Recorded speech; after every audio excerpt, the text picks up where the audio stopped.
Hello students, this is Professor Butler here. I want to give you a quick video on my recommendations as you're starting preparing for the endocrine exam.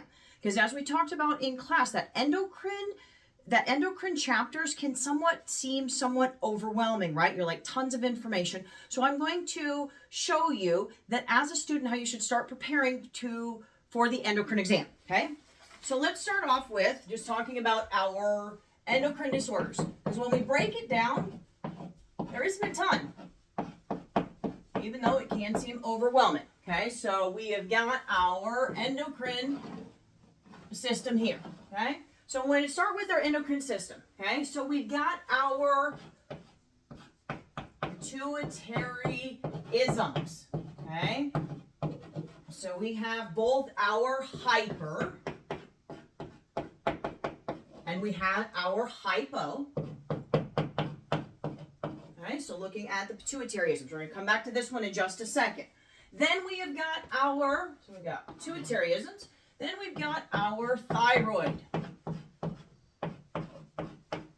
Okay, for our thyroids, again, we have both hyper and hypo function. Then we've got our parathyroid.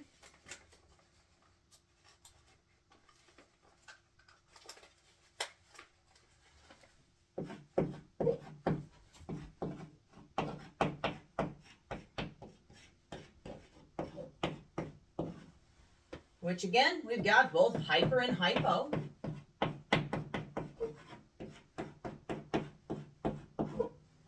And then our last one is diabetes mellitus. So we're going to have type 1 and type 2.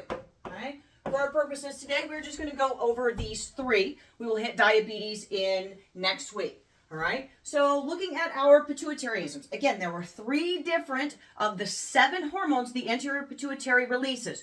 We are focusing on 3, okay? So we're going to start with ACTH, adrenocorticotropic hormone, working on the adrenal glands, okay? So we can have both hyper and hypo function, okay?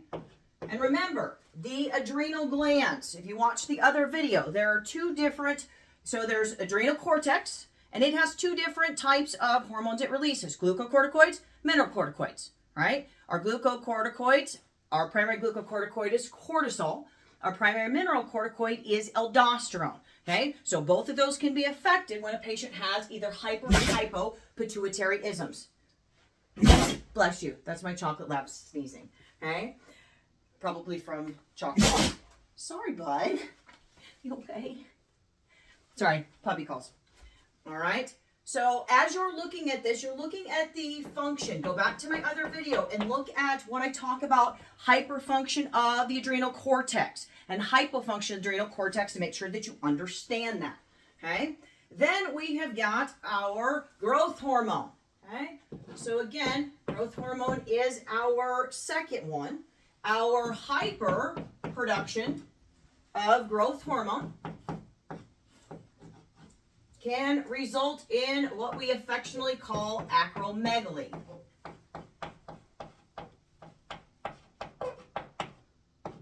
And then our hypofunction, which in adults equates to a decrease in bone density.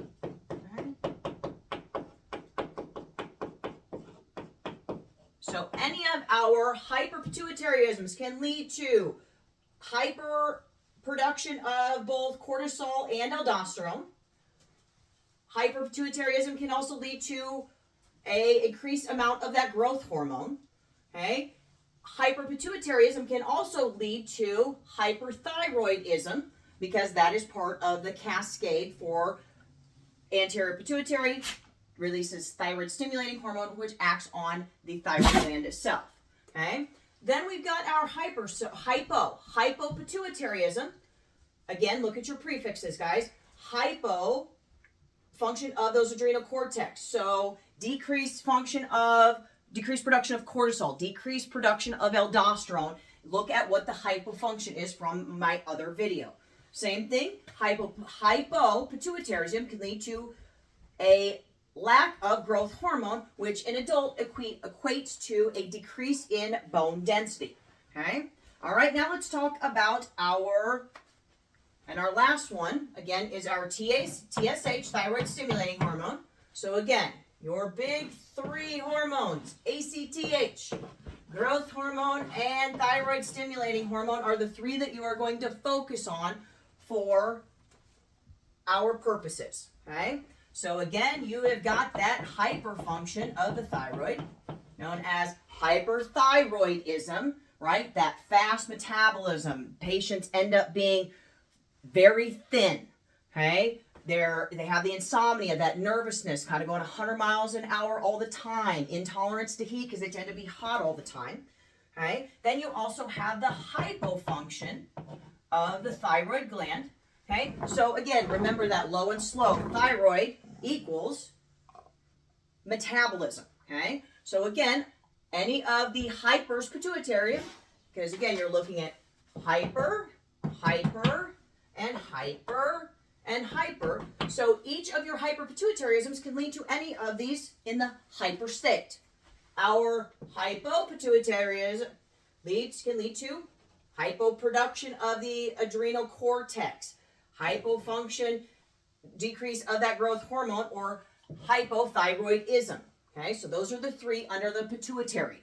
Okay, but once you've already hit the TSH, you've kind of already hit the thyroid gland. And just remember, we can have either primary thyroidisms, whether it be hyper or hypo, where it's in the gland itself, or it can be secondary, where it's in that anterior pituitary.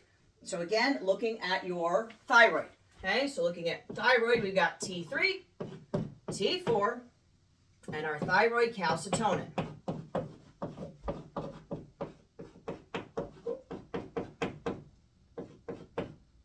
Okay, and as we've went over a few times, that is the yin and the yang to parathyroid hormone. Okay, all right. Then we look at our parathyroid. Okay, so we've either got, and when we think of parathyroid, our electrolyte that we think of, calcium. Every time, calcium. Okay, so whenever you see parathyroid, you're going to think calcium. Okay, hyperparathyroidism, you're thinking hypercalcemia. Hypoparathyroidism, you're thinking hypocalcemia. All right. So in our hyperthyroidism, again, we have the increase in that calcium. Leads to, love this analogy, stones. Kidney stones. What are most kidney stones made out of? Calcium. Okay. We have got moans. That is bone fractures. And groans.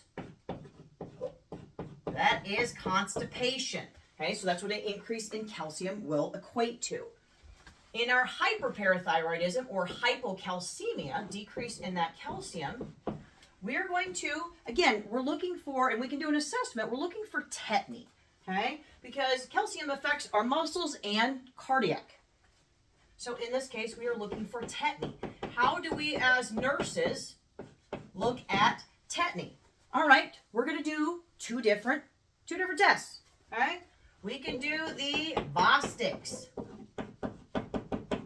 Bostix sign, that tapping on the cheek to see if the patient involuntarily winches because of lack of calcium. We can also do Trousseau's. Okay, again, that blood pressure cuff, 20 millimeters of mercury over their systolic blood pressure for 3 to 5 minutes. If the patient has hypocalcemia, their hand is going to do this. Okay. Then in addition, in addition to this, they have that tingling. Circummoral tingling or tingling in the hands and feet. That is indicative of low calcium. Okay? And our big concerns with patients that have hypocalcemia is, the big one is that laryngeospasm. We talked about it in class, that laryngeospasm. We absolutely do not want that to happen. Okay?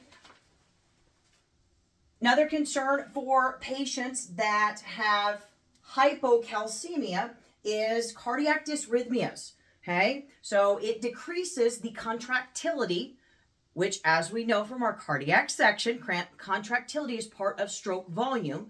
Stroke volume times heart rate equals cardiac output. So a patient that is hypocalcemic will potentially have decreased cardiac output. They can even have seizures, okay? And just a reminder, we primarily think of calcium, but magnesium is required for the production and release of parathyroid hormone, all right?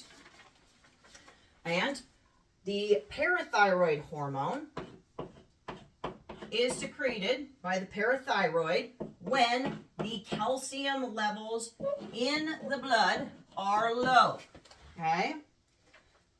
On the opposite, remember our thyroid gland also releases a third hormone called thyroid calcitonin, and the calcitonin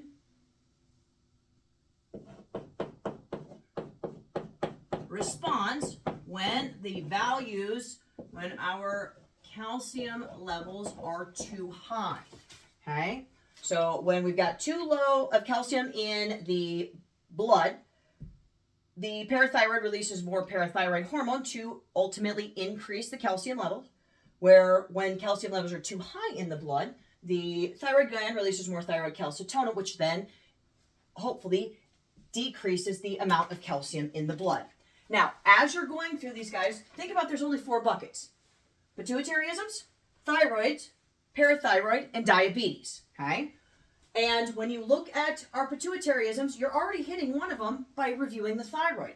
So at that point, the only thing that is left is ACTH and growth hormone. Growth hormone's pretty basic, right? Growth hormone, somatotropin, hyper, we're going to have the growth of those bones, the jaw, the hands, the feet. In hypo, we have a bone density problem. So the only one that is really the outlier is ACTH. But if you go back to the other video and you look at both hyper and hypofunction of the adrenal cortex, you'll look at what happens with glucose, what happens with cortisol, what happens with sodium.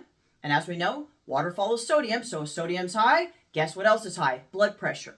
Sodium's low, blood pressure will also be low. And we're also going to look at potassium, okay? Then as you're looking at this, guys, then at this point, you want to look at, make sure that you understand what the clinical manifestations, as you're reviewing this material, focus on the outlines, what is highlighted in green. What are the clinical manifestations? What is the nurse's role, right? If you know what the clinical manifestations, and then it should be easy to go, okay, I need to monitor blood pressure, right? I need to monitor heart rate, okay? So depending on what the clinical manifestations is, should make sense of what you need to assess. Then how do we fix it, right? If you learn a hypo is just the opposite. So a lot of times our big concern is, do we swing the pendulum too far the other direction that, hey, they were hyperthyroidism, and now we swing the pendulum, oh, no, we made them hypo. So kind of that balancing act in the middle. But there are 3 different complications that you need to make sure that you understand, okay? So our complications are...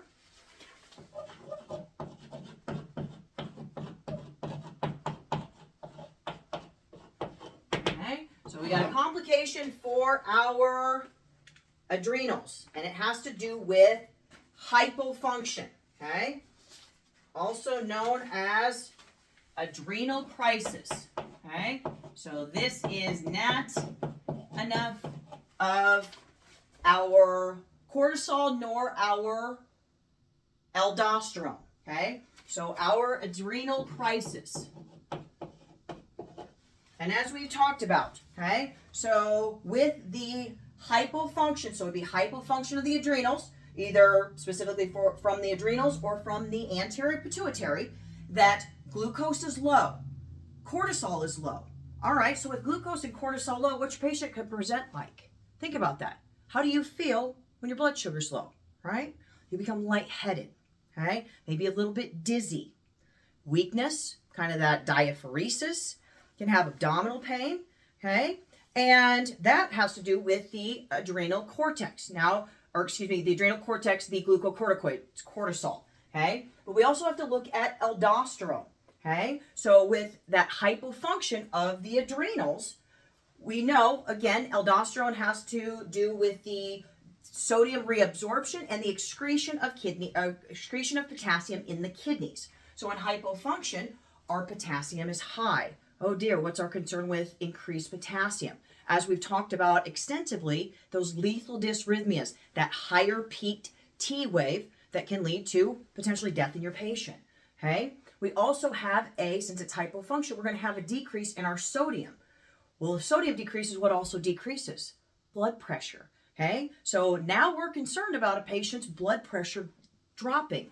They become too low, they become hypovolemic. One of the H and T's, the causes of cardiac arrest rhythms, is hypovolemia. Okay? And as patients, as you get to be practicing nurses, and patients' blood pressure drops, a lot of times the first thing that they end up feeling, nausea, right? I think I'm going to get sick, right? So being prepared. And then here's the other part. That lower that blood pressure gets, guess what else drops, guys? The mean arterial pressure, right? We know that we need a minimum of 65 millimeters of mercury for end organ perfusion, right? So in that case, if that's not happening, one of those body systems that's not going to get enough oxygen is the brain. Patient will potentially have a change in LOC. This will happen all with an adrenal crisis. Okay, so make sure that you understand adrenal crisis. All right, that is our complication for the adrenals. Then we have two complications related to the thyroid. Okay, so for our hypothyroidism, okay, so hypothyroidism, our complication is known as myxedema coma. Okay? And we know that edema means swelling. Myexa means mucus or swelling. So these patients will have this swelling, those coarse features. Okay? But when it progresses to a myxedema coma, now it becomes a medical emergency. Patient will have hypoxia. Again, hypoxia is one of the H's and T's that leads to a cardiac arrest rhythm. Okay? They can have carbon dioxide retention, fluid and electrolyte imbalances. Okay? Hypothermia, a decrease in the cardiac function. They will be both bradycardic and hypotensive. Hypoglycemic and hyponatremic, right? So that is for hypothyroidism. Our big concern is complication. They may have myxedema, but the myxedema coma is when it becomes a medical emergency, okay? Our last complication is our hyperthyroidisms. Okay? So our hyperthyroidism is a thyroid storm. Okay?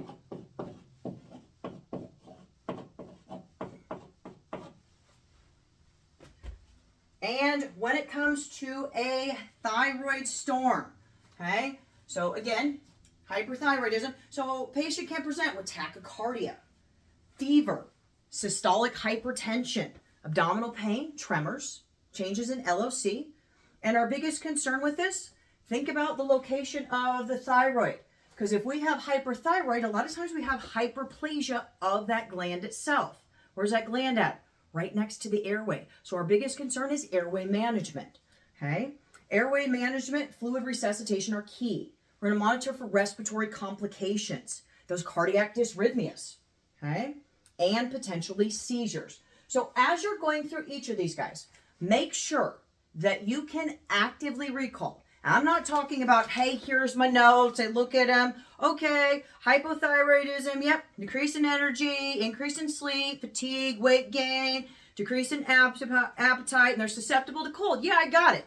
That is not active recall. Active recall you get by having flashcards, okay? So here's what I would recommend.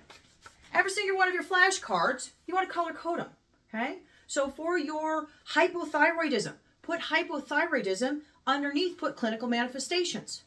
And you're going to put your clinical manifestations on the back. Active recall is you can look at this, somebody can hold up a flashcard to you and say, hey, tell me what the clinical manifestations of hypothyroidism, and you can rattle them out without looking at the back. That is active recall. That is the level that you need to be at, okay? And you're going to use color as your friend. I know we talked about this on day one, and we're getting close to the last day, right? But on day one, we talked about this. Use your learning and memory to help you, right? Put everything that has to do with thyroid on one color. All your thyroid disorders potentially on a pink. All of your parathyroids potentially put on a green. All of your diabetes, maybe you can put all of your diabetes on yellow. And then last but not least, all of your pituitary disorders you can potentially put in orange. And as you're making your flashcards, guys, again, focus on those things in green. Look at the clinical manifestations, right? What assessments should you be doing? What type of complications are there? Are there any that we're concerned about? What are the actions that you're going to take, and is there any teaching? And you make a flashcard for every single one of those. So for hyperthyroidism, I make one for clinical manifestations. For hypothyroidism, I'm going to make one for assessments. For hypothyroidism, I'm going to make one for actions, nursing actions. For hypothyroid, I'm going to make one for teaching. And because hypothyroidism has a complication, you can make one that says hypothyroidism complication. Then you put your answers on the back. That will get you to active recall. By using active recall, and guys, all you're doing is changing the way that you're putting your notes, as opposed to putting everything on one page. You're going to put it on a flashcard, front and back. It will change the way that you're studying. It will become much more efficient, and you'll actively be able to recall it. Evidence shows by studying using active recall than just reading your notes out straight increases your scores by up to 150%, right? Use evidence in learning and memory to also help you in nursing school, okay? So as you can see here, because what's going to happen is as you start going through those, you're not only going to remember what's on the card, the front of the card, the back of the card, but your brain will also remember what color it was. So say you get into an exam situation and you're going, I remember the card, but I don't remember what disorder we're talking about. Yeah, but I put all of my pituitaries on yellow. It's got to be a pituitary disorder, right? So break it down, whatever makes sense to you, but that active recall is where you need to be, right? Once you get to the active recall, then you can start doing more application and analysis-based questions to make sure you understand it, okay? But the thing about the endocrine, you've got the cascade, you've got that negative feedback system, but as we look at it, you've really only got 2, 4, 6, 8 disorders, right? Okay, so you might need to know 2 more for ACTH, 2 more for growth hormone, because your thyroid is only going to fall under here, but that's still not a ton of stuff of endocrine. So narrow it down to the things that are really, really important. And when it comes to endocrine, guys, study early, study often.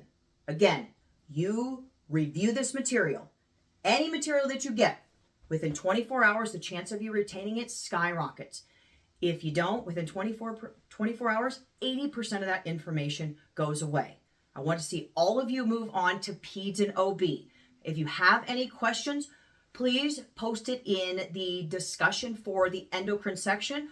Hopefully, this video has helped you with how to prepare for our last exam for MedSurg 2 this semester, endocrine.